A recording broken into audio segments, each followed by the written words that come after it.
Hello, everyone. Welcome to Intro to Theater officially. This is your first official lecture. I'm Jeremiah. I am the instructor for this class. I'm very happy to have you all in it. I'm looking forward to seeing all of your work on the first module on ancient Greece, ancient Greek tragedy. Today we are going to do a little smash review through that stuff, just hit the high points. Anything that's included here, you may want to highlight because it's the kind of stuff that probably will turn up on a midterm later. Sorry, my printer wants to update the software, and we're not going to do that right now. So ignore that in the corner. So we'll do a smash review through. Anything that we kind of cover today is likely to appear on the test for sure, but it should all be review if you did all the videos in the modules last week.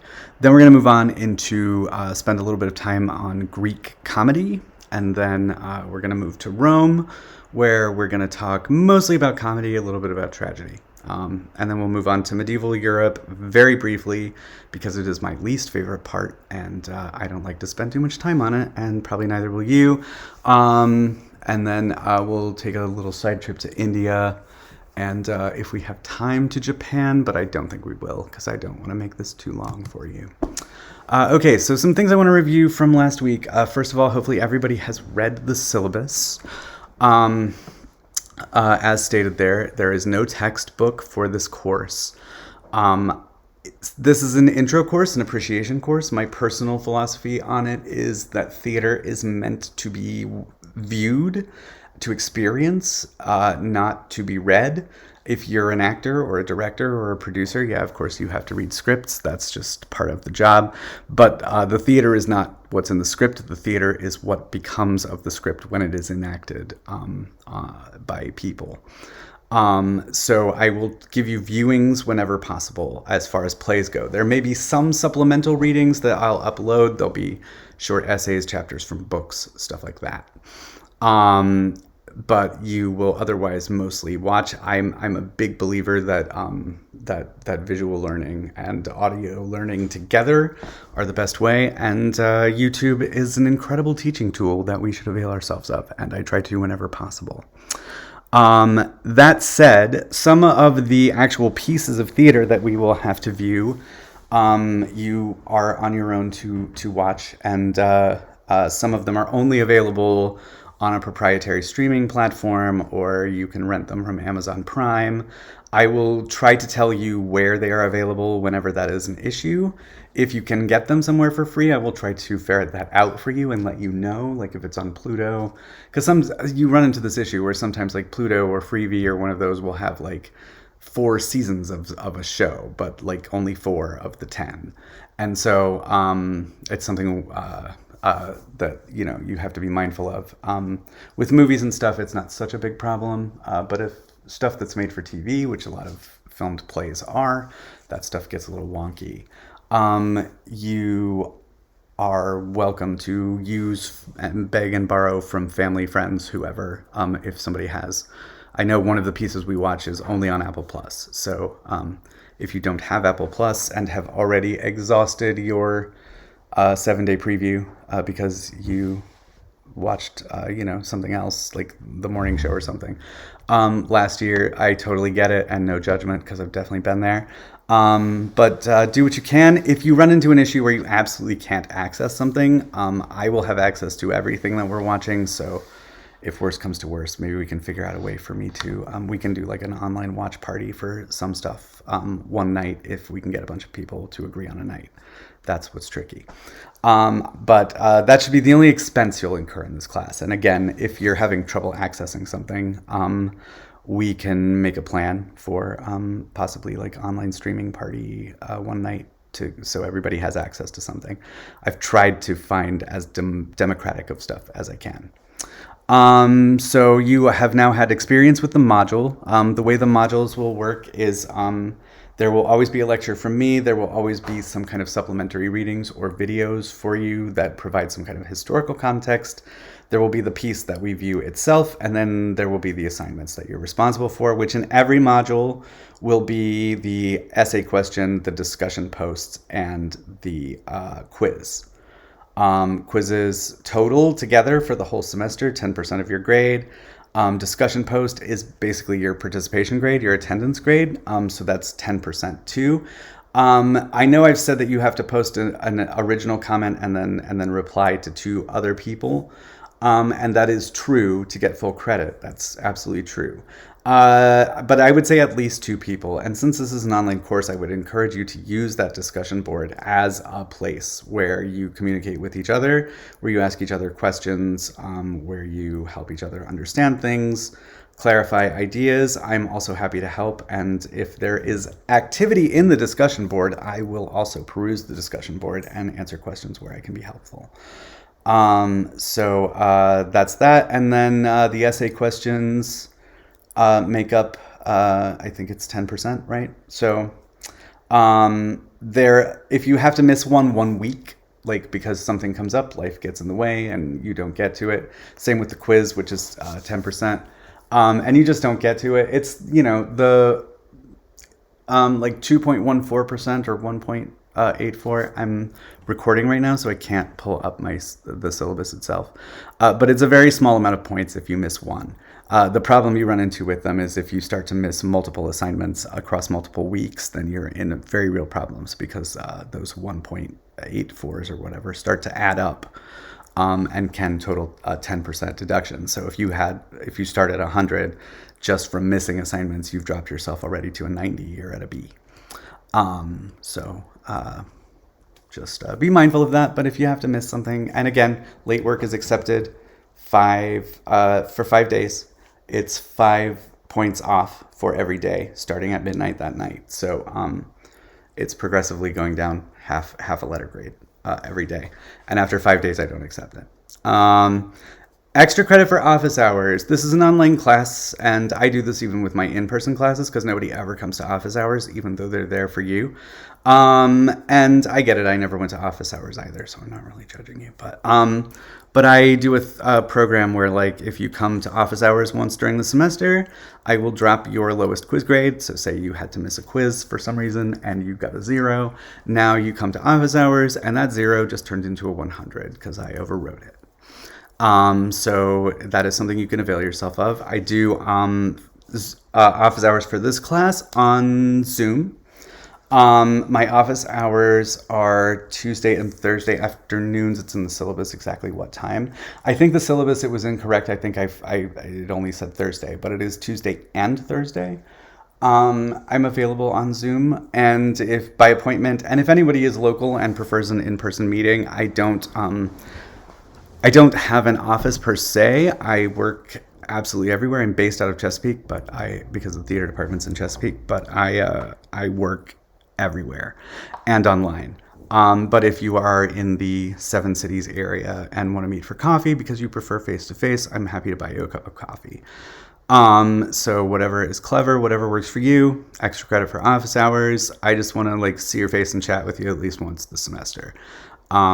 It's good for you and it's good for everybody. Brief word on how this class works. So the modules are the main way that you will do the learning. You'll get a lecture every week like this one from me, and then also the historical context and the piece. And then the expectation, of course, is that you will start to synthesize this information and kind of make clearer sense of it over time. Your essay questions should get a little more complex and probing and thoughtful as the semester goes on in preparation for when you go to see Around the World in 80 Days. And for those of you who are not local, reach out to me and we'll figure out an alternative thing for you to respond to. Because I know some people are distance learners and can't do that. So reach out to me because we'll find a workaround assignment for that. If you are in the seven cities, then you must go to Chesapeake and you must watch the play Around the World in 80 Days. The dates of the performances are on the syllabus, and then you will write a response paper. It's 15% of your grade. It's not a research paper. It is mostly an opinion paper. It is just you kind of explaining what you saw and what you thought of what you saw and how what you saw applies to concepts that you have learned in this class, and can you use vocabulary that you've learned in this class, and et cetera, right? And it's basically just a response. What did you think? How was it? What happened in it? And how was it? What did you think? How was the acting? What did the set look like? Did it remind you of anything? Is there anything you're learning? And then synthesize it with concepts from class. That's it. And then you have of course, your midterm and your final, which are both worth 25%. The final is not cumulative. So on the midterm, you will be tested on the first half of the semester, and in the final exam, you will be tested on the second half of the semester. You will not have a test where you have to prove that you've retained all the information from the class all the way across the semester. I won't do that to you. So let's jump into the smash cut review real quick of last week. Big question here that we have to answer right up front is, what is theater and where does it come from?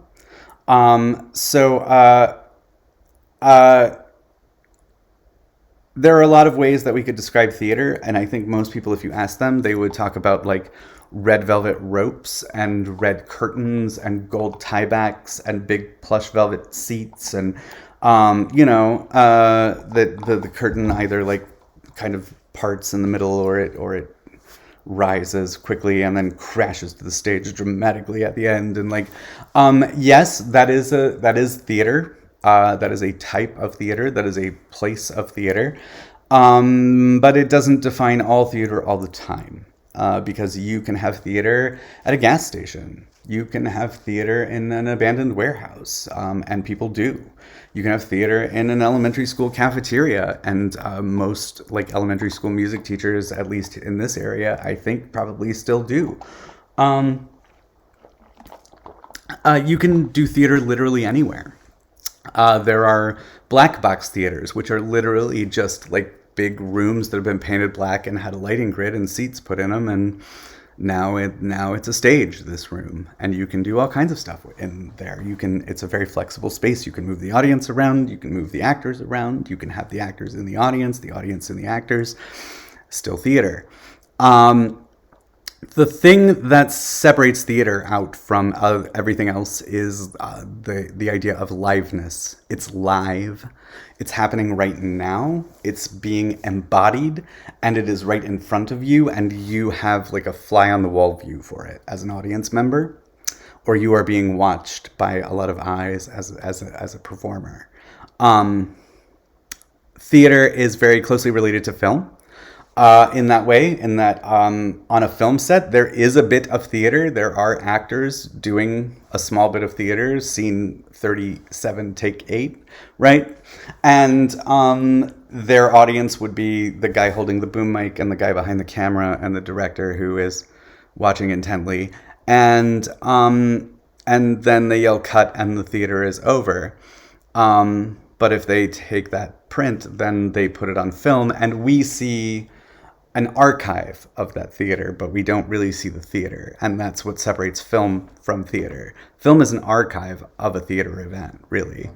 Although it is a different storytelling narrative too, because it has different capabilities and a lot more flexibility in terms of bending time and space than the stage does. And also a lot less flexibility in terms of bending time and space as the stage does, ironically. But all that's really required for theater to happen is one actor and one audience member. I once directed a piece for a program called Theater for One that was put together by Christine Jones, who's a very well-known scenic designer on Broadway. She designed Harry Potter and the Cursed Child and a bunch of other stuff. But that's like her big claim to fame because it's so impressive and interesting. And she started this thing called Theater for One, where she took a bunch of like boxes that like sound equipment would come in, with like the metal latches, those black boxes on wheels. And she took a bunch of those and she deconstructed them, and then she reconstructed them into a booth with 2 seats and a sliding panel in between them. So if you're an audience member, you get into this little black booth and you sit in this seat. It's very tiny, it's very dark, it's very quiet. And then that sliding panel opens, and on the other side, facing you, is another person also seated in a similar seat. But that person is an actor. And then they do a short monologue or performance of some kind from that seat. And then the sliding panel closes and you exit. And that's Theater for One. It goes around to various festivals and things like that. It was actually part of an Arkansas New Playwrights Festival that I was involved in many moons ago. It was a really interesting concept, and very awkward and vulnerable, even as an audience member, to be that intimate with an actor. But a really interesting experience. And that's all that's required. That's it. You just need the one audience and the one actor. You don't need lights. You don't need sets. You don't need costumes. You don't need anything, really. All of that stuff is choices in the end of the day. That's not necessarily required to make theater. It can happen anywhere, anytime, with and to anyone, as long as it is live. So what do I mean by liveness? And by liveness, I think I've already said it. I mean, it's happening right now, right in front of you. One more thing that makes theater distinct from film is that if you can watch 4 different performances of the same play with the same cast, you can go 4 nights in a row to watch the same play. And it will mostly be the same, but there will be a lot of differences too, because everything just kind of happens in that moment and it goes the way that it goes. And sometimes the joke lands and sometimes it doesn't. And sometimes the slap reads and sometimes it doesn't. And sometimes, the person brings on their prop and sometimes they don't. And sometimes that person said that line differently and sometimes they didn't. And sometimes that person didn't cry at that spot and this time they did. And, it's not changing the central movement or idea or action of the thing, but it's just subtle differences night to night to night to night to night. And that's just kind of how that works. So the origins of theater are interesting, and we just really don't know much about the origins of theater. So a thing that I like to caution at the beginning of any of these classes where we kind of delve into the history of theater is that history is not a science. History is a research that is never ending and that is mostly guessing. And the further you are away from something on the timeline, the more guessing it is, because it's just so far removed and so much more of it is lost, and it's very hard to put the pieces of it all together.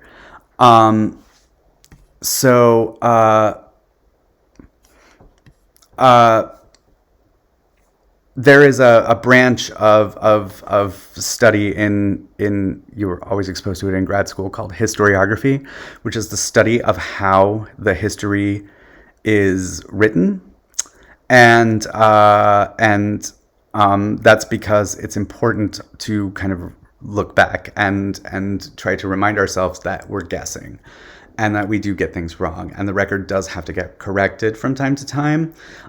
So when approaching history, I think it is always a good idea to approach it with a pinch of skepticism. Don't be, a conspiracy theorist about it, where you don't believe anything anybody tells you, because that's silly. But particularly when you're dealing with some civilization that is thousands and thousands of years gone, good luck. So I'm going to tell you what we kind of know about this stuff, and with the caveat that, what do we really know? And the answer is we don't know. We don't know why theater, and we don't know where theater, first anyway, but we do know that theater happened in ancient civilizations. And the dominant view has been for many years that it is born out of religious ritual practice. That is because in ancient Greece, it definitely seems to have been born out of ancient religious practice. There were dithyrambs, which were a type of spoken poetry or sung poetry that were delivered as part of some kind of religious ceremonies that were themselves evolved out of a religious ritual. And then that is kind of what births the theater. They think because you have this kind of chorus singing the dithyramb, or the soloist singing, and the soloist singing the dithyramb, and then that becomes kind of narrative or enacted kind of story. And then Aeschylus comes along and he adds a second soloist. And then now we have theater because now we have conflict, right? And then Sophocles comes along and he adds a third soloist, and now we have a more complex story with a different dynamic in it. And then Euripides comes along later, and he adds the humanity. That seems to be his great contribution. So we do believe in Greece it probably was the satyr plays and later the comedies. They used to have these kind of phallic festivals where everybody would go out with their phallus, which is a representation of male genitalia, and they would wave them about, I guess. I don't really know what would happen at a phallic festival, but they had them, and then those later probably became the satyr plays, which we'll review in a minute, and the comedies. So the Greeks are often credited with inventing theater, but there is some evidence that theatrical performance was happening all around the world. It's not a settled matter, but there are apparently some hieroglyphic texts in Egypt that there's a giant body of scholars that would argue are performance texts of some sort in some kind of ceremony or some kind of tribute to the god Osiris. And there are others who say, yes, they look like performance texts, but that doesn't mean they are performance texts. And the real answer is we have no idea what those texts are or what they were for. But there is a creditable case to be made that they could be performance texts. So probably, maybe there's performance in Egypt. There's definitely performance in India because we do have a body of Sanskrit dramas left. And a really interesting, we'll talk about it in a minute, but a really interesting treatise on acting that comes out of there. Japan's theater doesn't really take off till the Middle Ages, but there are some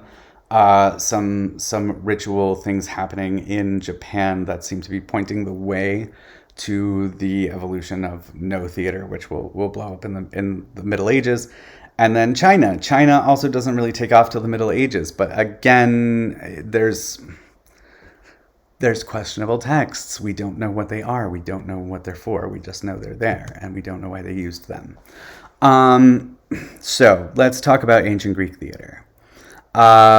Why do we start with ancient Greek theater? Well, because I think, and this is something I think I meant to talk about earlier and I skipped over somehow. We start with Greek theater because Greek theater is the birth of theater in the West. Probably India is the birth of theater in the East. And I have no idea about like the global South and like indigenous Americans. Like, were they having theater? We don't think so, but that doesn't mean they weren't. So the Greeks are really the start of Western theater, what we as Westerners would call our theatrical tradition. So this class, I will try to give you a wide-ranging kind of survey of everything that's kind of going on at a time, but you can accuse this class of privileging Western theater because it will, and the reason for that being, this is an intro class, and I always think of intro classes as being like classes for audience. Audiences in the United States are almost exclusively going to be asked to engage with Western theater. So are most artists. So those of you who are actually majors who may be going on to a four-year school and then eventually a grad school to get an MFA or something. For those of you who are on that track, you also will mostly only be asked, you'll never be asked to do kabuki, probably, as a theater professional. Maybe as a college student, because there's some educational benefit to exposing you to it, but like in the real world, almost never. So I like to introduce you to like No and Kabuki and stuff like that. But we'll look at a little sample of it when the time comes. But yeah, we will privilege these cultures because the tradition comes directly down to us personally for who we are and where we are. If you are in the West today, even if you are like a transfer student or something, right? You are in the West. So, the city Dionysia is a festival to the god Dionysus, the god of wine and theater and song and general partying. I mean, honestly, he's the god of partying and theater. So, they have a big festival to him every year in Athens, the city Dionysia, and the theater becomes a part of that festival. And there is a contest every year where poets enter with their tragedies, and they are judged. And everybody sees it as their kind of civic responsibility to come to this. And the tragedies are asking hard questions. They are presenting no-win situations and then forcing the audience to confront their own actions, what they themselves might do in such a situation. There are 3 tragedians of note that we need to care about today, and that is because they are the ones who leave behind surviving writing. The first and oldest of these on the timeline is Aeschylus. Ironically, he is the oldest, and his plays are archaic. To read them is just too. It's old. It's very old. Ironically, though, he is the only one because. Let me back up a second. They would enter a trilogy of tragedies, right, at City Dionysia. So, and a satyr play, which is a comedic play about satyrs, usually based on mythology. But then they would have 3 plays that were either thematically related or through plot or character somehow. These 3 tragedies, and they would ask serious questions. Aeschylus, ironically, is the only one who leaves behind a complete trilogy of works, the Oresteia, which has 3 plays in it, the Libation Bearers, the Eumenides, and I forget the name of the other one. But you don't need to know that for any reason. But he does leave behind a complete, and then he leaves behind some standalones and some fragments. The next on the timeline, and equally important, as I said before, Aeschylus also brought the second soloist. So he made the drama 2 characters instead of just one, kind of proclaiming. Now there are 2 in conflict with Aeschylus. Sophocles is the next one. He adds the 3rd actor, complicates the story. His most famous plays are Oedipus Rex, Oedipus the King, Antigone, which you watched last week, and Oedipus at Colonus, which are always published together as Sophocles' Theban plays, but they are not, despite the fact they're about the same family, a complete trilogy. They are all from different trilogies, believe it or not. So that's Sophocles. And then Euripides left behind the most plays. I think he has like 13, I think, of his plays survive. Euripides is my favorite. He wrote very great characters, very emotional situations, and very good characters who state their intentions and their desires very eloquently. He wrote my favorite Greek tragedy, which is The Trojan Women, which we almost watched in here, but I changed my mind at the last minute. So, Aristotle. Aristotle is a philosopher. He writes the Poetics, which is the first writing on art and literature that we know about, or at least that survives today. It was written circa 335 BCE. There may be others. The one in India that we'll talk about in a minute might predate it. We don't know when it comes from. So this is the oldest because I think we can date it. In Poetics, Aristotle teases out the principal ingredients of tragedy in ancient Greece: plot, which is the story, right? What happens? Character, pretty self-explanatory. Thought, meaning themes, major ideas, concepts. What are the major dramatic questions of this piece? What are we really asking our audience to contend with? Diction, which just is a fancy word for language, the poetry of the thing. Melody, music and song. And spectacle, stuff to look at. The way that it's staged, the Deus Ex Machina, which wouldn't wow us, but in ancient times probably was quite staggering. We'll talk about it. Aristotle says plot is the most important part of tragedy, and he outlines things that must be contained in the plot of a tragedy. Hamartia, which is the tragic flaw of the tragic character. Often that tragic flaw is hubris, great pride. In Antigone, the tragic character, ironically, is not Antigone, who does what she needs to do and then, accepts her death with dignity and grace and goes into the cave and kills herself with her boyfriend or whatever. She's not the tragic character. She knows what she has to do, and she does it. She doesn't question it. She doesn't fight it. She just accepts it. It's Creon who is, and hubris, his pride, is what will not let him relent in his ban on Polynices being buried. Which, even as the bodies pile up around him, even as his own son is dead, he's not getting it right. The peripeteia is the reversal of fortune. This is the moment just when everything is going good that the messenger shows up with the message that says, "Oh, I'm sorry to inform you, King Oedipus, sir, but you are actually married to your mom."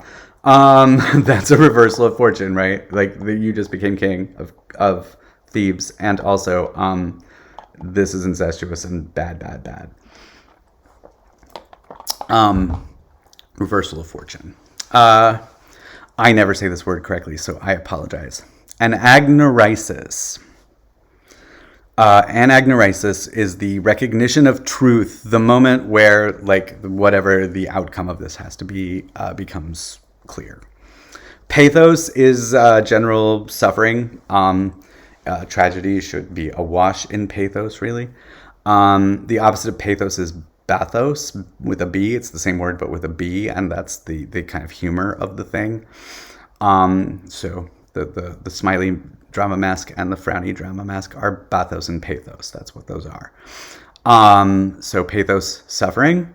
And then the point of the tragedy is catharsis, which is a purgation of emotions, although unclear to me personally whether he means for the audience or for the character.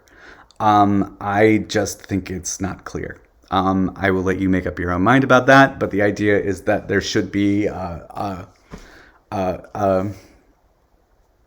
it's not like the audience has to cry or whatever. It's just that there should be a release of something in the tragedy of it, some kind of emotional release. Greek tragedy is very violent, pretty much consistently violent, but the violence never occurs on stage. It is always announced, usually by a messenger. And then at the end of the play, a flat wagon on wheels called an ekiklema would be wheeled on the ekiklema would be the bloody, destroyed, tattered bodies of all of the people that got killed during the course of the play. So like in Medea, she murders her 2 kids, and her husband goes in to get the kids, and he brings out the ekiklema, which has the 2 dead children on it. We don't see her kill the children. That's happened before the husband even arrives, because she's on the stage when that happens. But he does find the aftermath, and he does bring it out and show it to the audience. And that was a hard and fast rule in Greek tragedy: violence offstage. Aristotelian unities of plot. This is also comes from Poetics. And by this, the things that kind of tied the story together were the unity of action, the unity of time, and the unity of place. Unity of action means there is only one single focused plot. In Greek tragedy, there are no subplots, there are no side plots, there are no side characters with interesting, kind of their own love interest. There's not like in old musicals where there was the A couple and the B couple. You don't have any of that. What you get is one guy, Oedipus, having a problem that he's about to become king, and he's about to also find out that all this stuff from this prophecy has already come true. Unity of time. The action of a tragedy must encompass one day or no more than 24 hours. Obviously, we don't do that today with our plays, with our movies. We do not acknowledge most of the time the unity of time, unless we do like something like 12 Angry Men, right? Or something like that takes place in a very concise amount of time in a very concise space. But those things are far and few between, and any play script you pick up is going to be like November 4th, scene 2, 2 weeks later, scene 3, the next day, scene 4, that night. It's like, you're all over the map. So, and then unity of place. Greek tragedies occur only in one location. There are never set changes. We're always in the same place. Not necessarily true of the Antigone that we watched. They seemed to represent different places. That's a very modern staging, and that's fine that they did that, because that's how we do things now. In Greek tragedy times, they all just would have been like outside the palace or whatever. I think it's outside the tomb, actually, is where that play takes place. But yeah. So the tragedies are presented with a Seder play in the theater festival. Most Athenian citizens would attend. The higher ranked you were, the closer you got to sit. They would see a trilogy of tragedies and a Seder play.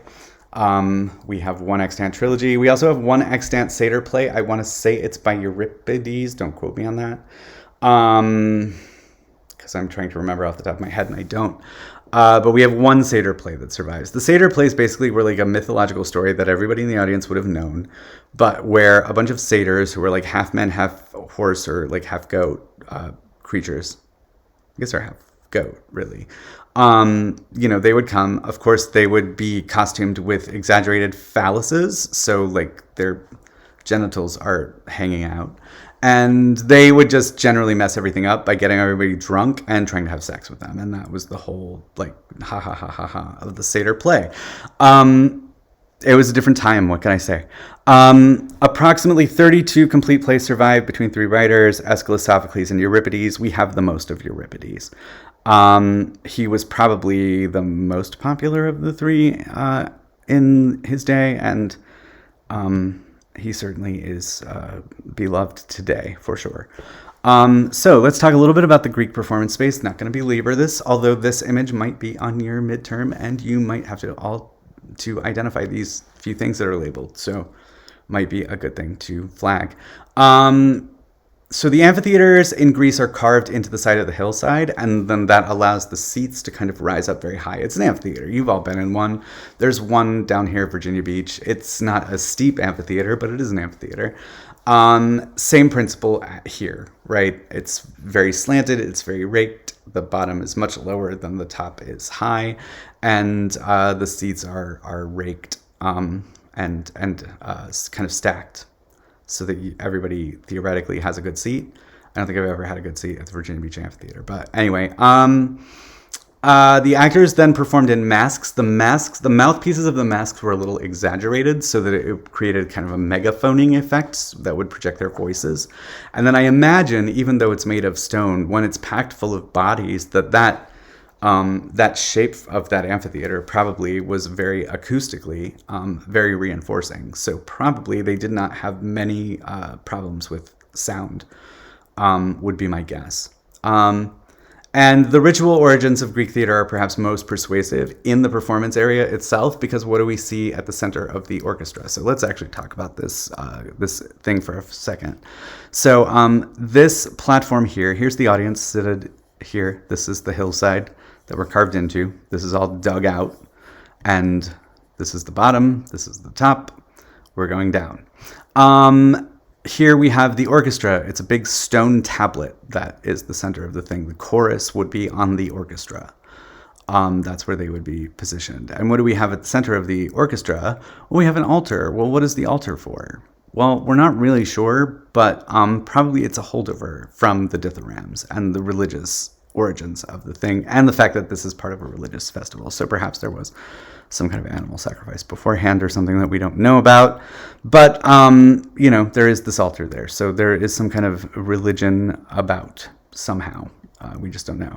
There is a building back here. It has a door at center, some columns, and this is called the skene, or the scene house. This is where they would stage, and behind here is where they would stage stuff for the next scene, like the Akaklema, or the Deus Ex Machina, which we'll look at how that actually worked. But there would be a big crane and a winch system set up back here that they would put an actor up on top of the skene and then drop him down on a winch and pulley. And then there was like a platform here too for the royal characters would often stay on the platform up here that I don't see here.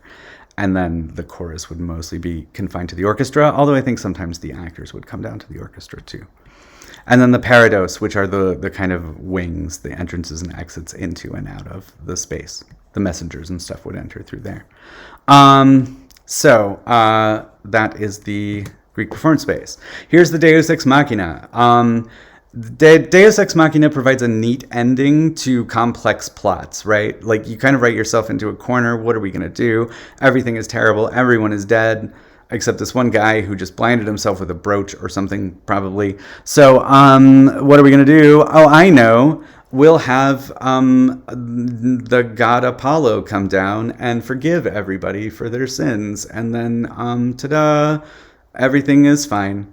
And the way that they would achieve that is that the actor who was playing the god Apollo would get up on the roof, and then they'd winch and pulley him down onto the paraskenion, yes, which is that platform I was telling you about that should be in front of the skene. Correct. And then he would deliver a speech where he would basically just be like, and now all plot is resolved because I declare it so. And then that's how they ended. A lot of Greek tragedies, actually. A lot of Greek tragedies. Deus Ex Machina. It's why nowadays when people talk about Deus Ex Machina, they often mean it pejoratively as like something had a cop-out ending. Because it is a cop-out ending, honestly. Yeah. All right, now we're going to get into the new material, finally. I'm sorry, I'm making this go as fast as I can. Classical Greek comedy from Aristophanes to Menander.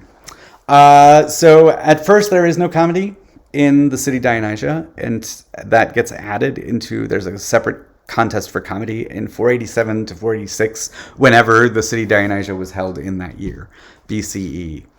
Aristotle also wrote in Poetics about comedy, but those parts of the Poetics are now lost. He does argue, we do know that comedy is born out of phallic rituals, which we talked about earlier, where they would go out and like wave their little representative penises around for some reason. And that's why phalli are so prevalent in comedic plays, and they are. They are all just like long dick jokes, you guys. That's all they are. You think I'm kidding, but we're going to talk about a couple and you'll see. We know when plays were written and how many plays were written by people and who wrote what plays and who won the festival what years, because those things were actually engraved on the walls at the site. We have a pretty good record of that, even if we don't have most of the actual texts anymore. Of the comedy writers, we know of several, but only Aristophanes and Menander have complete surviving works. There are some writers that left some fragments, but what are fragments and how useful are they really? So what are the characteristics of Greek comedy? Political and social satire are a must. I cite there as examples The Clouds and Lysistrata. So let's talk about Lysistrata. Lysistrata is it's probably the most popular of the Greek comedies. It still gets done a lot today. And so does The Birds. So does The Frogs, actually. But Lysistrata is a good one and a great example of this kind of thing. So I don't know what war this is, but all of the Greek city-states are warring with each other. Sparta and Crete and Thebes and Athens, and they're all going at it, and it's been going on for quite a time, and the women folk are getting real tired of their husbands being away and like kind of not being around to take care of them. So this one Athenian woman named Lysistrata gets this brilliant idea, and she summons all the women from all the different city-states that are currently involved in the war to Athens and for a meeting at the Acropolis. And when they all get to the Acropolis, she reveals that she has a genius plan for ending the war, which is that none of the women are going to have sex with their husbands until the war is over. And they're just going to withhold. And that should end the war pretty quick, because the men aren't going to stand for that. Like, when they do come home, that's kind of the only thing they come home for, and then they're out the door again to go fight the war. So they're not going to do it. So they sacrifice a jug of wine by drinking it, mostly. And then they barricade themselves into the Acropolis. And then the rest of the play mostly is the men coming who are the spouses of various women that are the characters. And each woman individually comes out of the Acropolis, gets her man all hot and bothered, and then runs away. And so as the play goes on, the men become more and more sexually frustrated, and so they have like these erections, and hence the phalli. And, that's kind of the whole thing of it until finally at the end, the men give up and they end the war, and then they have a big celebration about the end of the war. And I guess everybody goes home and has sex with his wife or girlfriend or whatever. That's the plot of Lysistrata. There's a lot of political and social satire in it. It's making fun of different types of people. These people are all of different classes. Some of these people are government people. Some of these people are military people. Some of them are just like merchants and civilians. So it's a mixed bag, but it's an equal opportunity satirist, but a lot of political satire and social satire and anti-war message, right? So that is absolutely present in Greek comedy. Fantastic and absurd plots, yes, absolutely. The more hard to believe, the better. The Birds is about two Athenians who are so fed up with all the rules and laws in Athens that they leave Athens to go to the kingdom of the birds. Somehow they fly up there. I don't know, whatever. Never explained, really. And they get up there, and then they're with the birds, and then like the birds are like, yeah, that's cool, you can stay with us. And then, of course, the men, ironically, begin imposing the same kind of unjust rules and laws on the birds that they themselves just fled Athens to escape. So here we have a fantastic and absurd plot that is what? A political and social satire, right? Use of the chorus for direct audience address. Yes, the chorus from Greek tragedy. In Greek tragedy, the chorus mostly sing these choral odes that if you ever read a Greek tragedy, they'll go on and on and on about like the wheat of Argos and the beauty of the Athenian plain. And, they're just like praising the homeland or whatever because they're choral odes. They were meant to be sung, and they were meant to be patriotic, and they were meant to be what they were meant to be. That's not the thing in comedy. In comedy, they do a thing that's called parabasis, which is the playwright would write text for them where he could insert himself and his own worldview and have them be the expressors of it. And they would just break the fourth wall and speak directly to the audience in comedy and express these kind of monologues and maybe even have interaction with the crowd. So there's personal and direct humor, by which I mean slapstick, puns, obscenity. I hate to use the word farce because that is a different thing that doesn't really get developed until the 13th century or so in France. But what we think of as farce, you see elements of in the Roman or in the Greek comedy. Stereotyping and caricaturing. Yeah, totally. 100%. It's meant to make fun of people. And that very much is where its comedy comes from. It is making fun of people. But it does explore serious issues like war, democracy, gender, education, and corruption. Just in the two examples I gave you earlier, Lysistrata, definitely about war and about gender. And then you have, The Birds, which is about democracy and corruption. So, very important ingredient to Greek tragedy. But unlike tragedy, which was meant to pose a no-win situation to the audience and then have them grapple with what they themselves would do in such a situation, theoretically, this is more like holding a mirror up and pointing out like just how ugly you are, but laughing at you the whole time. You know what I mean? It's not as thought-provoking as tragedy, but it's no less relevant to what's going on in their lives as the tragedies were. Greek comedies always have happy endings, a reconciliation, a marriage, some kind of party or festivity, right? Always building to that. And that's true of comedy across the board. In fact, later, when we get to the Renaissance and stuff, when we talk about comedy, we're only talking about plays that have a happy ending. That's all it means. They don't have to be funny.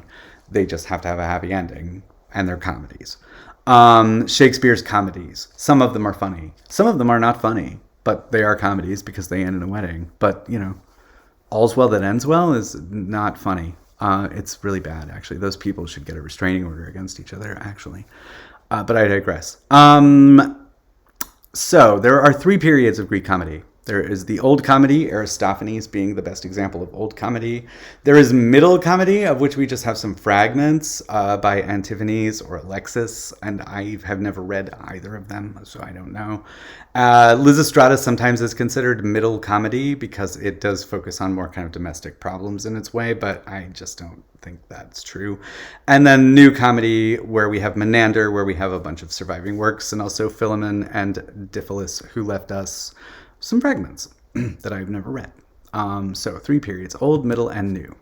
Old comedy, again, political satire and social criticism out the wazoo, fantastical plots, the birds, the frogs, they go down to Hades to get, I don't remember if it's Sophocles or Euripides, because poetry now is so bad, or maybe it's Aeschylus. It's one of the 3. Anyway, they go back to, it's been a long time, but they go back to get them out of Hades to come back and save the poetry because the poetry is so bad. Fantastical plot. Open satirical attacks on real people. Yes, this is important. In old comedy, with all of the citizens of Rome assembled to look at it, they would call out people in the crowd by name and make fun of them. They just were not afraid of it. And then the people got laughed at. And it was what it was. They could call you out and call you a corrupt old bag, and like you would have to take it. The tone of the overall piece is bold, irreverent, and openly critical of society and politics. It is definitely throwing darts. It is dart throwing in old comedy. We are making fun of. It's not we're laughing with. We are laughing at. Is I think the main thing to remember about it. Characters are exaggerated stereotypes. Yes, 100%. They're not like real people. They are whatever they are, right? The courtesan is a conniving, slutty, flirty. The slave is a wily, cunning, clever. It's just nobody played a real person. And then real public figures, they would often have people embody real public figures who would have been in the audience as characters in the play. The plots are loose and episodic. They don't necessarily have to hang together or make a lot of sense, and they're always absurd and fantastical. The chorus in old comedy is very important because the parabasis is very important. This is where we get a lot of the satire in, a lot of the commentary in, is through the chorus delivering it in direct address. Middle comedy, it becomes less political. It becomes more about myths and making fun of other kind of literature or poetry. The subject shifts over time to more mundane and everyday topics. The tone is milder. The humor becomes more sophisticated. There's far less sexual and like scatological humor, by which I mean like poop jokes, poop and fart jokes, than in the old comedy. Exaggerated characters start to solidify into stock characters, and when we get into the Roman stuff, we'll actually identify some of those stock characters because that's really where they're the most defined, but they're the same stock characters from Greece to Rome, and we'll talk about why. And then plot is more unified, and there are fewer fantastical elements. So the plots start making more sense and hanging together, and they become less about, like, we're not going to explain how those guys flew to the bird kingdom, right? Like, we don't have to explain that. Yeah, they do. Now, in middle comedy, they do. And chorus is reduced in importance. So there is, the parabasis kind of takes a back seat. Because we're not so interested in poking the bear anymore, I guess, is the best way to put it. Now we're trying to laugh with, not at, but maybe still kind of a hybrid. Not much is known about middle comedy because we only have some fragments, you guys. It is what it is. I'm not going to belabor it. New comedy. New comedy is almost entirely focused on the mundane, everyday lives of people. Domestic life, love, mistaken identities, everyday things that happen, social expectations, the comedies of manners even, although that's a genre that doesn't get going until England much later, but still it's humor on the idea of like people not behaving the way that they should, or stuff like that. They become gentle, sentimental, and realistic. That is very weird words to put together. So let me tease that out a bit. What I mean is now they are laughing with you because they are relating with you about like what it is to like live every day and get out of bed and go to work. And so it's less it's less attacking of the society and more kind of reassuring of its audience that it relates to them, it sees them. Sentimental is that it's just a little more thoughtful. It's laughing with you, not at you. It's more thoughtful, I guess, is the best way to put it. It's not even this. It's old comedy didn't care if it hurt your feelings. New comedy does. And then realistic, meaning that it starts to mirror more kind of realistic situations and problems. We're no longer flying off to the bird kingdom, right? We're no longer barricading ourselves into the Acropolis, drinking a jug of wine, and then like getting our husbands all hot and bothered and then like denying them sex. We're now like, these are plays about like, you know, the boy's in love with the girl and the parents don't want them to get married, and it's more that kind of stuff, right? So we now have fully developed stock characters consistent across the plays. Things like the clever slave, the braggart soldier, the miserly old man, the love-struck youth, right? The plots now are complex. They rely a lot of plot twists, reversals, misunderstandings, recognitions, mistaken identities. There's just much more action, and the plots kind of get a little more convoluted inside themselves for comedy's sake. And so that's a good development, actually. And then the chorus almost completely disappears, and insofar as they are there at all, they must have had purely a musical function. They were just there to provide music and not really to participate in the drama at all in new comedy. So then Greek theater kind of falls off a cliff. And why does that happen? We don't really know. Why did Greece kind of fall off a cliff? I mean, they had territory all around the Mediterranean, but we don't really know. I mean, eventually it gets subsumed into Rome, which we're going to talk about in a sec. But we don't know. We know after the 5th century that revivals started to be permitted in the city Dionysus. So now you could bring back your favorite Sophocles or your favorite Euripides or whatever. And that is not a good sign about the strength of the theater in Greece at that time. It just kind of dwindles off. The comedy is the most successful in the later years and the most kind of meaningful. But again, I think we have 20 plays by Plautus and 6 plays by Terence, and those are, no, sorry, I'm confusing myself. That's Roman. We have 4 plays of Aristophanes, I think, and like 6 of Menander. And that's what we have. I mean, and then there's a few fragments of some other writers that, they're fragments. We have a few pages.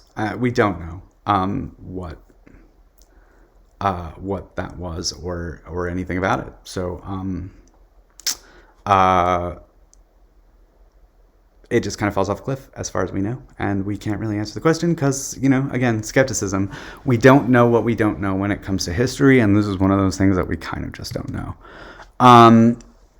So classical Roman theater, because the next big thing that happens in the West is Rome.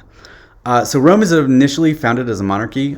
You'll have a video about this, so I will not belabor it, but founded as a monarchy first, circa 753 BCE, becomes a republic in 509 BCE, and just what is meant by a republic is like you live in a republic, right?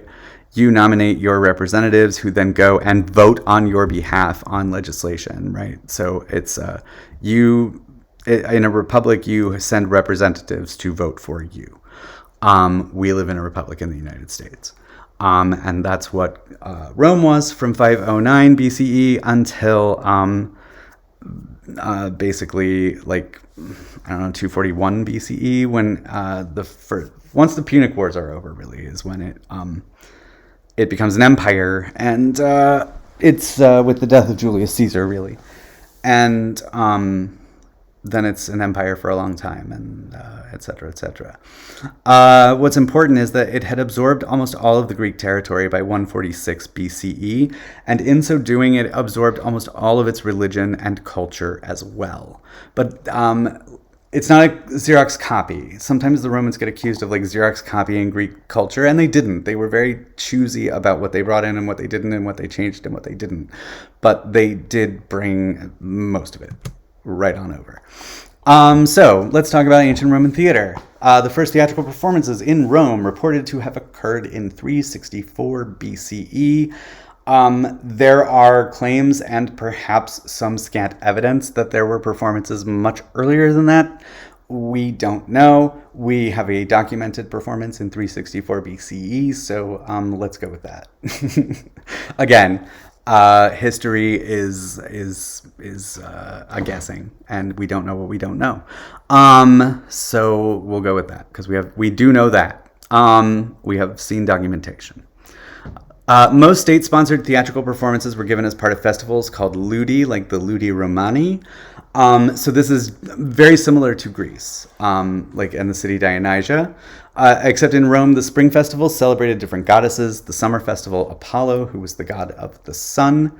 And then the fall, his name doesn't change when it comes over. And then the fall festival for Juno, who is the Roman version of Hera, wife of Zeus or Jupiter. They do not have a festival for Bacchus, which is what Dionysus becomes when they change all the names, because they do give them all Latin names. Some of them transfer over with the same name, like Apollo, but Poseidon becomes Neptune, etc., etc. Like in Greece, Roman festivals featured both comedy and tragedy. We've lost most of the tragedies, honestly, and we do have quite a few by Seneca, who was a tragedian who was, I think, in his day quite popular, and certainly in the Renaissance was very influential, like with people like Shakespeare, who modeled their work on Seneca's tragedies. I will be honest with you, I've been studying theater for decades. I've never read anything by Seneca, ever. I've read all the Roman comedy, but I've never read anything by Seneca. Modern day academics and critics do not really treat Roman tragedy as anything that kind of matters. And I don't know why. I think it's because the comedy was just much more influential in terms of the development of Western theater traditions than the tragedy, which just was kind of rehashing the Greek. I don't know. It doesn't rehash the Greek because certainly the Renaissance writers wouldn't have taken such a fancy to it and modeled their own tragedies on Seneca if it was the same as like what Euripides was doing. So I don't really know, but firsthand I haven't read Seneca, but I do know that Roman tragedy is kind of a big yawn for most people in the West, even serious people who should know better. And myself among them, because I've never taken the time to investigate it. Ancient Roman comedy. There were a lot of comedy writers, but we only have two. Plautus, 20 complete comedies, along with fragments of several other works. His most famous plays are Amphitryon, The Comedy of Asses, The Pot of Gold, The Menaechmus Brothers, or The Menechmi, Pseudolus, and Miles Gloriosus. And then Terence, who only wrote 6 plays, but all 6 of them survived. The Brothers, The Eunuch, and The Girl from Andros are just a handful of titles. Terence is less important, I think, than Plautus, or less well known. Plautus had several of his plays adapted into a big Broadway musical in the 60s called A Funny Thing Happened on the Way to the Forum. So I think his work is better known by Americans for that reason. Terence is a little more obscure. Although very funny, both Plautus and Terence wrote very funny plays, actually. And I think they're very stageable today. They don't get done very much. Characteristics of Roman comedy. They're pretty indistinguishable from new comedy in Greece, except we're back to that more in-your-face tone.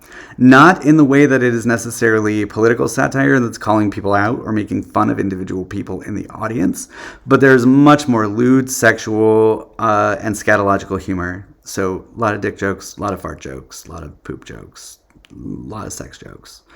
And then they use established stock characters and they repeat across all the Roman comedies. And we're going to break down what these are. And I would pay careful attention to these because these will definitely be on your midterm. And on your quiz, you're going to compare some of the viewing to these and see if you can match up the characters from the viewing to these kind of stock types. So what are the stock types? Well, we have the adolescens, or the young man lover. I'm not going to ask you the Latin. I'm only going to ask you the English. but just FYI, the adolescens is the Latin word.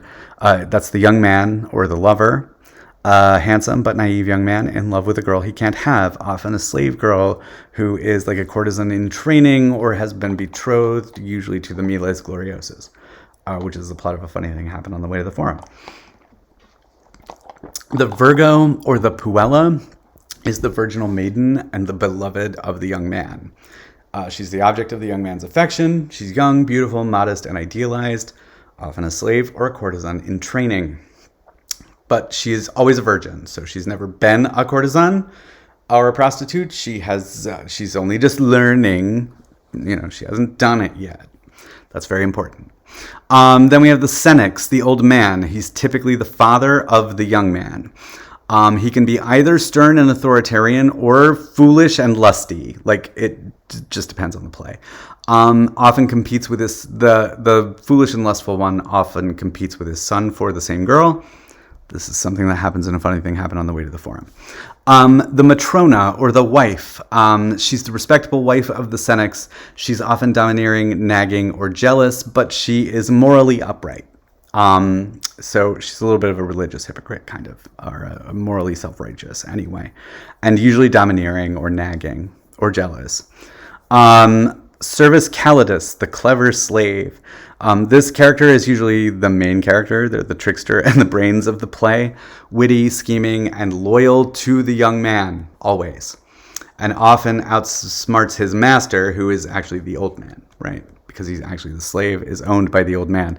But his loyalty is always to the young man, and often the young man and the old man find themselves at odds. Servus Stupidus, the foolish slave.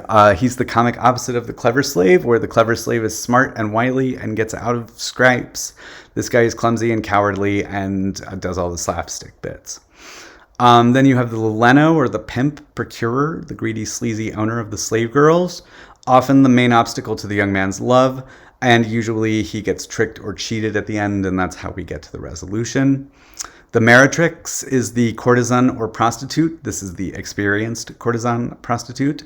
There are two kinds. There's the hooker with the heart of gold, who is kind and loyal and who helps the heroes out of a jam. Or there is the kind of villainous one who's greedy and manipulative and tries to take advantage of them for her own benefit. Can go either way, depends on the play. Miles Gloriosus, the braggart soldier. He's boastful, vain, and cowardly, and that's very important. He is exaggerating his bravery and lying about his conquests. But good for our wily slave and our young man. He is very easy to deceive and very easy to make fun of. And then last, there's the Domina and the Senex Eratus, and these are just subtypes of the Matrona, the wife, and the Senex, the old man. The Domina is exactly the same as she was, except she's very strict and authoritarian. Almost like a dominatrix, right? Domina, dominatrix, right? So yeah, like authoritarian, like a fascist is authoritarian. And then the Senex Eratus is just blustering and temperamental and loses his temper. And often he objects to the son's romance and will do anything that he needs to do to stop it from happening. So let's talk about the playing space in Roman theater. As you can see from the illustration, it's very similar to the Greek playing area, still in an amphitheater, but there are some changes that have happened. At the front, that big pink highlighted thing is that used to be the skene, which was a one-story with one door, kind of not very ornate little thing. Now has turned into the skene franz, which is huge and very tall, 3 stories, lots of columns in the front, 3 big doors. And then those doors would have been optimal entrances and exits for near misses and quick changes and general mischief and antics, right? Through the course of the comedy. It's still an amphitheater, but we're no longer carving them into the hillside. Now we are building a structure and then having the seats go from the top to the bottom. It looks smaller than, but not unlike the Colosseum, right? The Colosseum is a type of theater. I suppose it's like one end of the Colosseum. Um, and then this image I found I love because they highlight the Scene Franz so nicely, but they misspell the word pulpitum, which is the name for the stage platform in front of the Scene Franz. It's labeled there. It's just misspelled, where the players would perform. This is where they would perform. You'd have like your groundlings, some standing room here probably, and then you'd have your nicer, better seats up in the, up in the seats, and then all the way up to the nosebleeds, as it goes. So that's pretty much the state of theater in Rome.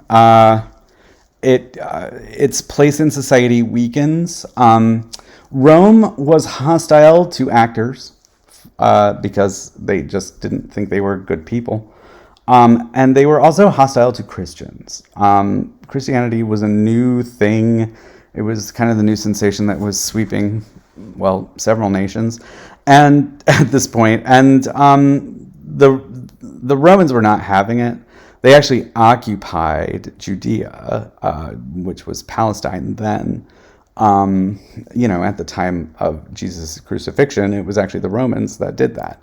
So, the Romans weren't really down with the JC necessarily. So it was criminalized in Rome to be a Christian. There were Christians in Rome, but they had to live kind of in secret. And over time, Christianity became more popular. There has always been a story of like the Christians being fed to the lions in the Colosseum.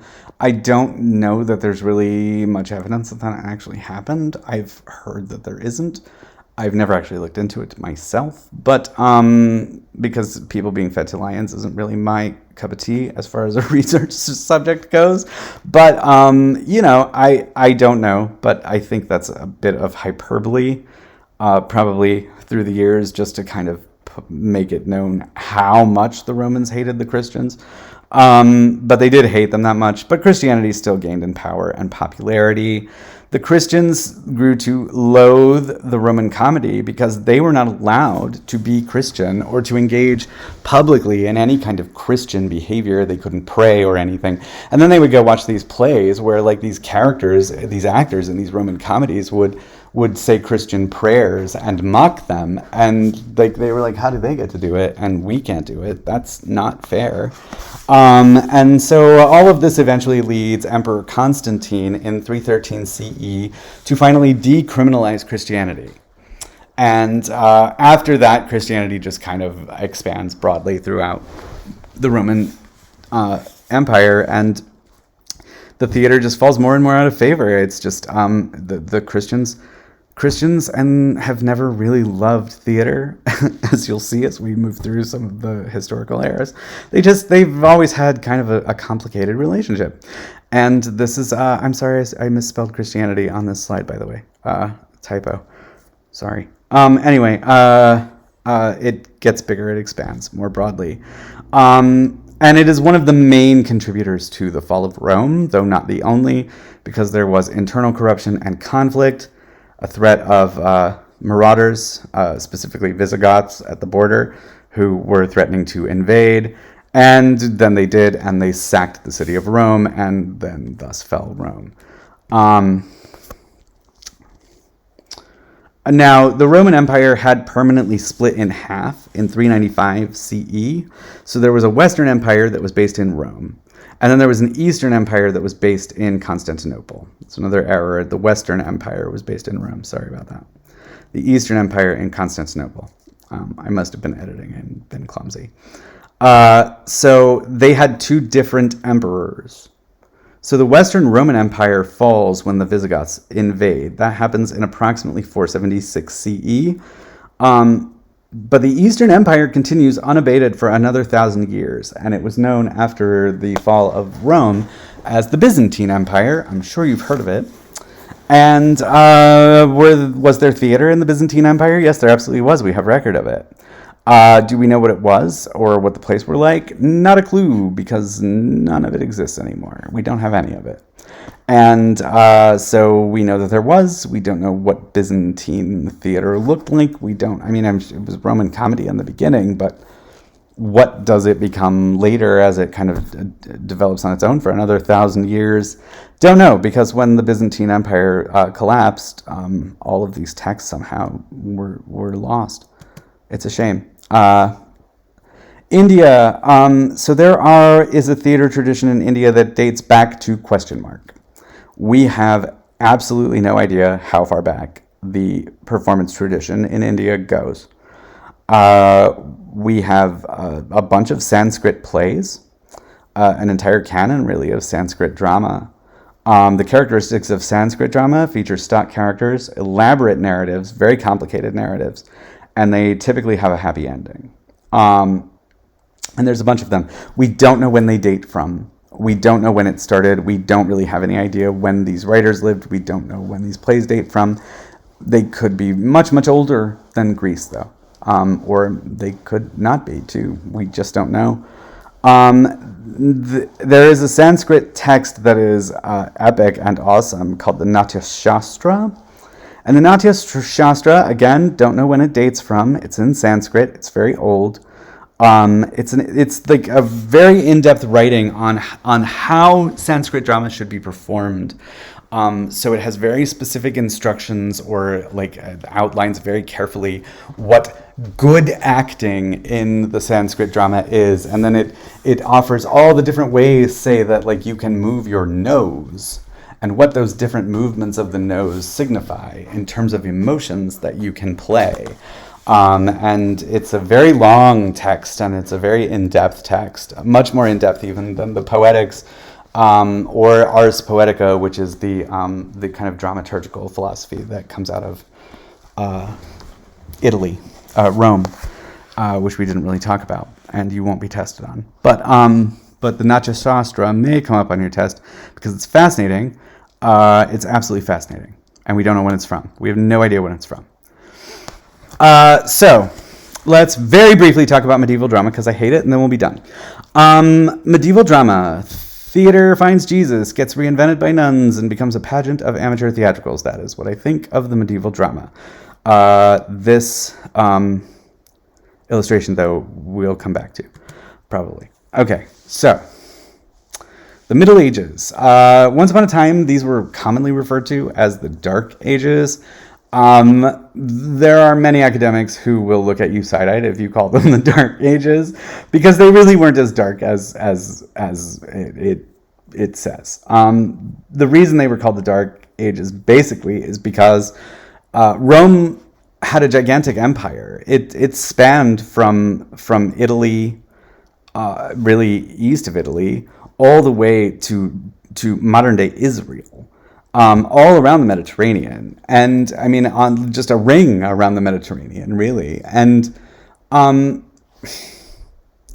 then that splits in two, fine, but there's still power in in all of these places, and then the Western one collapses, which has all of Europe under its control, modern day Europe, and nature abhors a vacuum, and there is a giant power vacuum across all of Europe.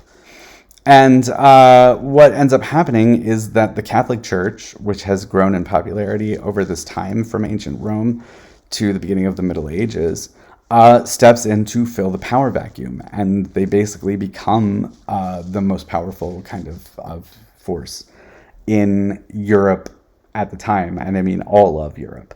And this is an exceptionally difficult period to live. There are famines and plagues.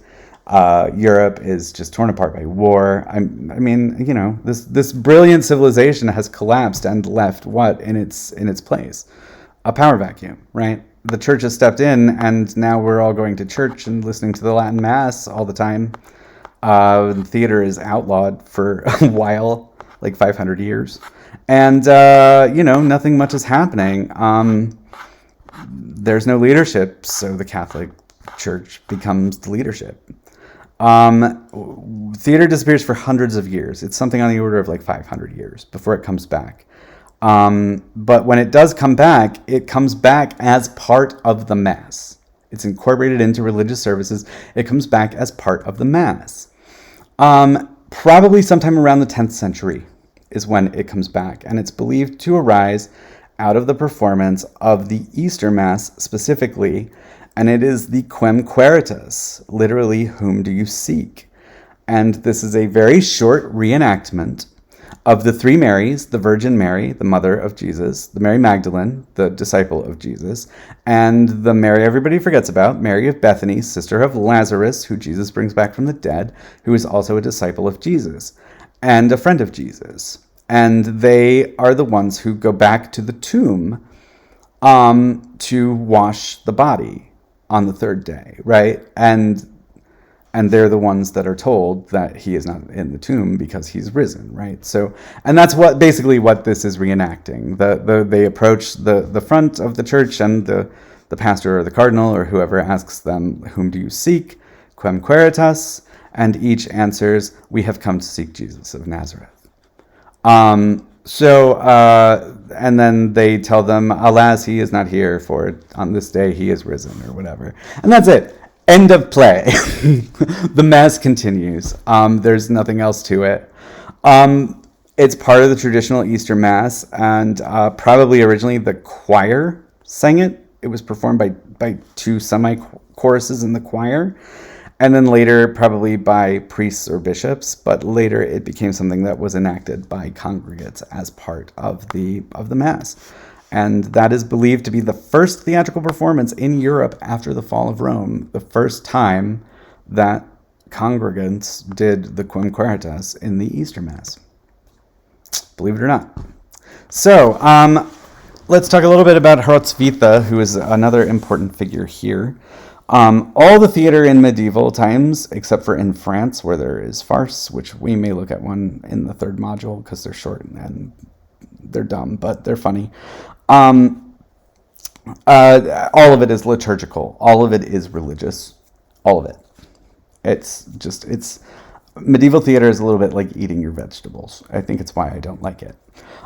Because it's all preaching at you, or like it's telling you you're a bad person or something. It's just, it's a religious text. It's doing what religious texts do. However that is, it's not necessarily entertaining. It's just good for you. It's like eating your vegetables. So Hrotsvita is a German nun, born approximately 10th century CE. All the medieval stuff starts in the 10th century. She is the first Western female playwright that we know of, anyway. There may have been others, but again, she's the first one that we know about.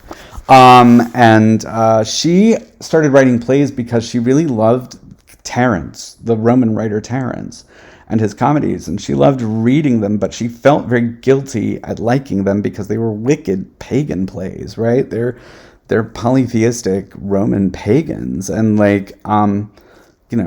she's a nun, a Catholic nun. So she starts to write her own comedies that she closely modeled on the structure of Terence, that were often about virgins or women of questionable sexual values who see the error of their ways and repent in the end. Or she would make comedy out of religious stories and stories about the martyrdom of Catholic saints. One of her funniest, ironically, plays is Dulcidius, which is a play which makes a lot of humor out of three sisters being burned at the stake. Don't worry, they later became saints in the Catholic Church. There's nothing really humorous about that, at all. But anyway, she makes it funny somehow, and it is actually pretty funny. Hildegard is another nun, a prolific composer of music, and she also wrote liturgical dramas. You don't need to know any of them at all. And then there are morality plays. Morality plays are a type of play that develops in the medieval period. What makes it a morality play is it uses allegorical characters to teach moral and religious lessons. These became most popular in the 15th and 16th centuries. I'm going to explain that first point about allegorical characters and moral and religious lessons by talking about the best known of these plays, which is Everyman. Everyman is a play. We don't know who wrote it. The author is anonymous. It's about a man called Everyman, and He wants to do good and go to heaven. And then over the course of the play, the 7 deadly sins, personified by people, one at a time, come and tempt him away from good. And then I think the devil comes and tempts him. And then he stays on the straight and narrow, and then he gets to hang out with God. The end. There are no real people in a morality play. Everybody is a symbol for something. Every man is a symbol for human frailty. You know, the character of Pride is a symbol of pride. But they're not real people. They don't have any depth. They don't have any psychology. They're just symbols that are there to preach. And then the last thing I want to talk about in medieval theater is the cycle play. So cycle plays, they appear like sometime around the late 1300s and then kind of peter off in the early 1500s when the Protestant Reformation happens and the Protestants start banning them as like ungodly and sinful. But, you know, from the 1300s to the 1500s, the Catholics were about it. And basically a cycle play is a play that depicts the entire history of the Christian universe from the creation in Genesis to the death and resurrection of Christ. Granted, they skip some parts, but like they do a lot of it. And in most places, these would be put on by, especially in England, by trade guilds. Sometimes they were put on by a religious organization or a religious guild, but usually they were trade guilds. And so they were entirely the work of amateurs because, like, guilds were, I guess, kind of like unions. They didn't really function like an employment union, but they were still professional organizations that were for people who had skilled labor. So there was a blacksmiths union and a carpenters union and a shipwrights union and stuff like that, or a guild, sorry. They all had a guild. So each guild would be responsible for one part of the story, one story in the universe, usually related to their professional work. So the carpenters might do Noah and the flood because then they're going to, or the shipwrights might do Noah and the flood because they got to build a boat, right? So they would be responsible for writing the script, casting the actors and performing it, making the costumes, building the sets, right? They would be completely responsible for their one area of the cycle. And then the sets were placed on rolling carts called pageant wagons. And we think maybe they had a procession of the pageant wagons through town before the performance began. Maybe. They were definitely on wheels. The wagons may have moved into place for the audience who stayed stationary, or possibly they were set in various places and the audience walked from one to one to one to one to one. Again, we don't know what we don't know. Approach history with a bit of skepticism. These are questions. We know kind of how they worked. We don't necessarily know the mechanics of how they worked. And maybe they worked different ways, different places. So just something to think about. Cycle plays were incredibly long. It took several days to watch it because each individual play that the guild would put on was about a half hour long, and there were over 40 plays in a cycle. So 40 times a half an hour, you know, that's like 20 hours worth of watching. Usually only men and boys performed in them, though in some locations women were allowed to perform too. It was a regional thing. It was entirely dependent on where you were.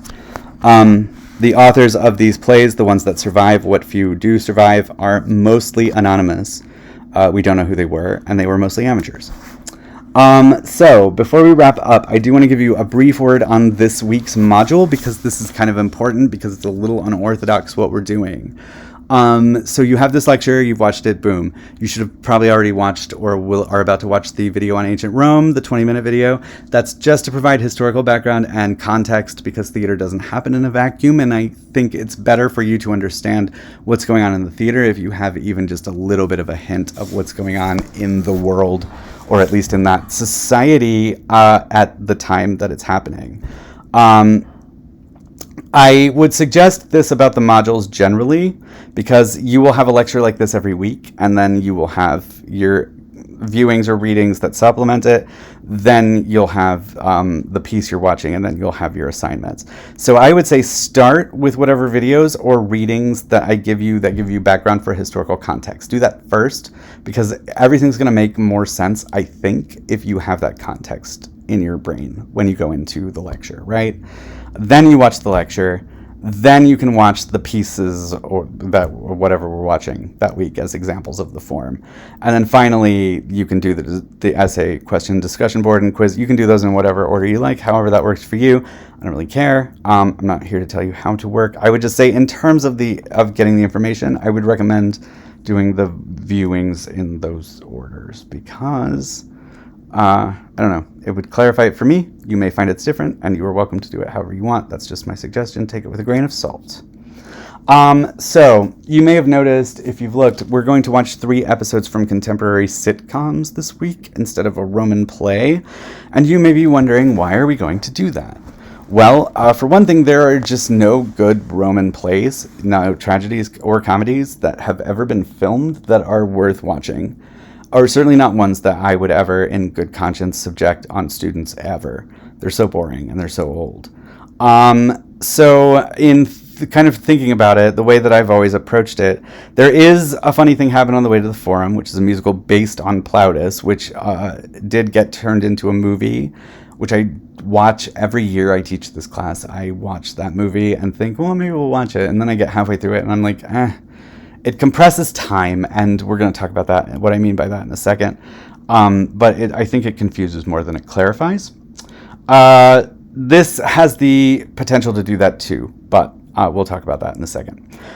There is a direct line between ancient Roman comedy and the sitcom. It's a very direct line. It's straight. There's no squiggles through as it evolves. It goes through commedia, it goes through farce, but it goes through like Catskills comedy, like the Yiddish comedy, but like it is largely structurally very, very similar, the modern sitcom and the Roman comedy. So I selected 3 sitcom episodes that I think are really excellent examples of Roman tropes, plots, and that use the stock characters that we talked about. When I was talking before about the compression of time, I pick contemporary sitcoms because they feel very much like Roman comedies. But contemporary sitcoms are not Roman comedies. They are not giving you the same thing. They're still giving you the same kind of satire of modern society and life that the Romans would have experienced, but obviously they would have done it differently. The humor would have been less one-linery, perhaps, or less kind of Jewish in its sensibility, if you like, in a Rodney Dangerfield kind of way, if you know what I mean. So just be aware that it's not a one-for-one. There is a compression of time. You are looking at something contemporary, but I think it is so close that that it's negligible in a sitcom. And I strive very hard not to give you guys things that will bore you to tears. I don't want this class to be boring, and I don't want it to be hard. I want it to be engaging. All I ask is that you approach it with curiosity, and that you give all the viewings a chance. You watch them from beginning to end, and you know, we'll some things you'll like, some things you won't. But I do strive to give you things that aren't designed to bore you to tears. So on your quiz, all right, I am going to try one more time before I post this to build the quiz because I've been having some technical difficulties with it. So my goal is to have some matching questions on the quiz where I will take one or more of the episodes that you watch and then ask you to match the characters with the Roman stock type character that they best typify. Canvas was not cooperating with me. It was only letting me make the classic quizzes, which are multiple choice. In which case, there won't be any matching on your quiz, but you will still be asked to identify, you know, this character and which of these stock characters do they best represent. And I will use names, but I will also do my best to provide some kind of descriptor for those characters, because some of you, that may be the only time you've ever seen an episode of Married with Children, so you don't really know who Al is. But you know, if I say Al, the husband, then you know who that is, right? So I will try to keep it simple like that. Groovy. That is the lecture. This lecture is really long, but it's partly because we didn't have one last week. We just had some YouTube videos kind of standing in because Canvas was not my friend. I'm much better at Canvas now. So, Groovy. Please don't hesitate to contact me if you have questions. You have my email address. You can hit me on Canvas. Office hours, Tuesday, Thursday afternoons. Times are in the syllabus. I can't look at them while I'm recording this. And, yeah. Great. Let me know if you have questions.